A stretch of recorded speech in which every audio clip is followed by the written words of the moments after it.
بسم الله الرحمن الرحيم الحمد لله وحده وبه نستعينه ونستغفره وأشهد أن لا إله إلا الله وحده لا شريك له وأشهد أن محمدا عبده ورسوله صلى الله عليه وعلى آله وصحبه وسلم تسليما كثيرا ما بعد. கண்ணியத்துக்குரிய சகோதரர்களே, எல்லாம் வல்ல அல்லாஹு ஜல்லஷான்ஹு தஆலாவை போற்றியவனாக புகழ்ந்தவனாக அவனிடமே உதவி கூறியவனாக பாவங்களுக்கும் அவனிடத்திலே பரிகாரம் தேடியவனாக இன்றைய பாடத்தை நான் ஆரம்பம் செய்கின்றேன். கண்ணியத்துக்குரிய சகோதரர்களே, இன்றைய பாட தலைப்பாக சிஃபத்து அர்லில் மக்பரதி, மையவாடி, அதாவது மையம் அடக்கப்படுகின்ற பூமியின் வர்ணனை, தன்மை எவ்வாறு இருக்க வேண்டும்?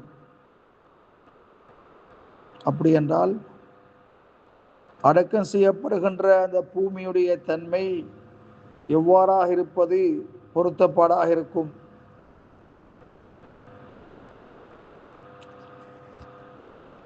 லம்மா கானல் ஹஃப்ரு வத்தஃபனு, கபுர், குழி, அடக்கம்,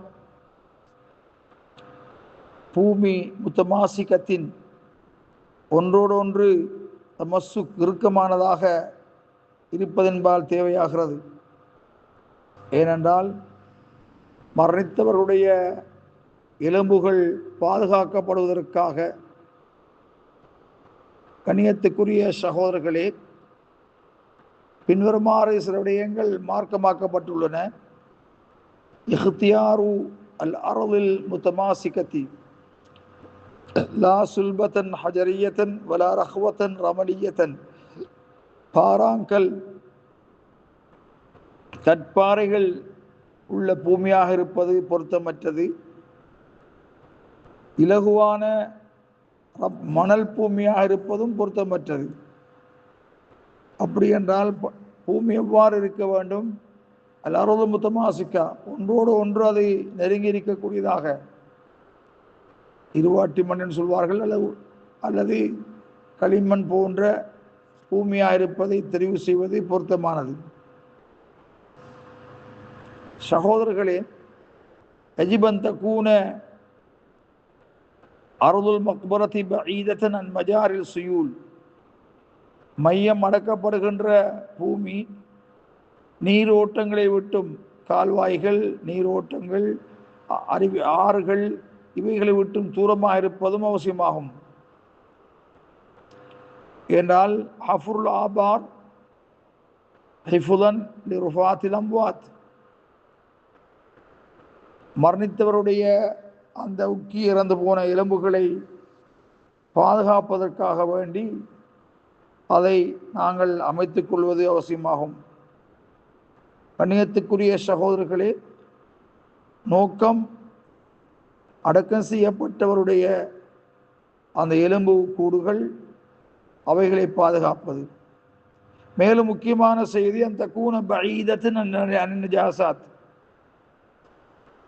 அசுத்தங்களை விட்டும் தூரமானதாக மையம் அடக்கப்படுகின்ற இடம் இருக்க வேண்டும். அதாவது அல் பையாராத் ஒரு தூபாத், பழத்தோட்டம், பண்ணை நிலம், நீர்ப்பாசனை தோட்டம் அருகிலே அமைந்திருப்பது பொருத்தமாகாது. கண்ணியத்துக்குரிய சகோதரர்களே, ஒட்டுமொத்தத்திலே கபூர்களை தோண்டுதல், இப்படியான இடங்களை விட்டும், ருத்தூபத்தான ஈரத்தன்மையான இடங்களை விட்டும் தூரமாக இருப்பது பொருத்தமானதாக இருக்கும்.